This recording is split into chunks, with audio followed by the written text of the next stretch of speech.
Hello friends, James Corbett here, CorbettReport.com, sunny climes in Western Japan.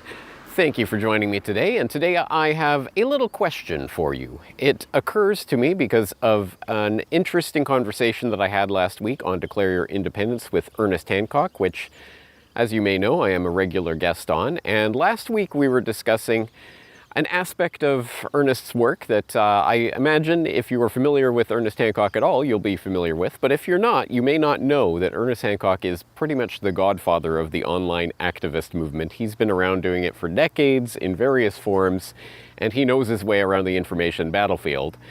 He's done many things. Some things that are surprising that you may not know about, but you probably should. Like, did you know, for example, he invented the Lovolution logo. You've seen that Lovolution logo with the revolution with the VOL flipped around love in the middle of Lovolution. You know, that logo, which became an iconic part of the 2008 Ron Paul campaign and part of the grassroots movement that was sweeping around America at that time.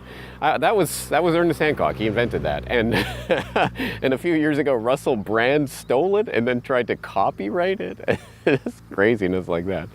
Anyway, long story short, Ernest Hancock is well familiar with online activism and offline activism too, and how to spread the word and be effective at that. And so for the 2020 selection circus cycle, Ernest, who is not a voter and is not interested in the voting politics, but is interested in spreading information and getting the word out and using the hype surrounding the 2020 selection circus to do that, is going to do something that he sometimes does, which is to drop a bunch of DVDs on people, using the selection circus as the excuse to do so. He has 20,000 DVDs ready to go and all the machines ready to duplicate en masse.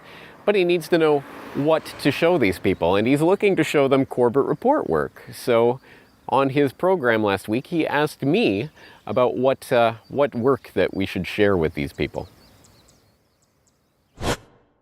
I see this education opportunity coming, and I want to take advantage of it. And we're going to, I'm not even asking you for permission. We're going to make DVDs of James Corbett.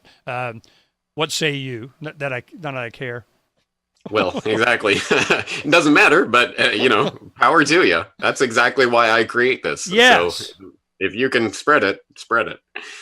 That's this is the only aspect of the 2020 selection circus that I will be at all interested in or pleased about, would be the educational possibilities. Well, give us some of the stuff that you've done. I got pencil and paper right here. What ones do you think that, because we can compress, they're 4.8 gig or something like that. And we've done like 6 movies, 9/11 stuff during the Lovolution. We just threw a bunch of crap in there and compressed them. So we can probably get at least 4 or 5 hours worth of stuff on it, and you still have a quality TV experience. It may not be HD, but we can put a lot on there. What are the videos that you have you think you might want us to include? I'm going to throw this one to the audience, because they might have a better perspective on it than I do. So I am putting it to you, the audience out there. If you go, and please do follow the link in the show notes to this video, and you can go and listen to that full conversation between me and Ernest. And I do have some ideas of various reports that might be of use, specifically trying to think about the American public in the 2020 selection circus mania. What kind of issues do you think will speak to the people? But I'm putting it out there for you, the Corbett Reporteers out there, who are familiar, hopefully, with a wide range of my work, and some things you think are really impactful and you really want to get out there to other people. What do you think? If you were going to create one of these DVDs, 4 to 5 hours of material, and hopefully get it out to tens of thousands of people, what do you think would be the most important reports to get on there? Leave your responses in the comments below, and I will send them on to Ernest. So he will be looking at this and making his decisions based on this. So let's give him some Corbett Report material to work with. I'm very much looking forward to your responses. Of course, Corbett Report members, sign in to the website and leave your responses in the comments on CorbettReport.com. Until next time, James Corbett, CorbettReport.com.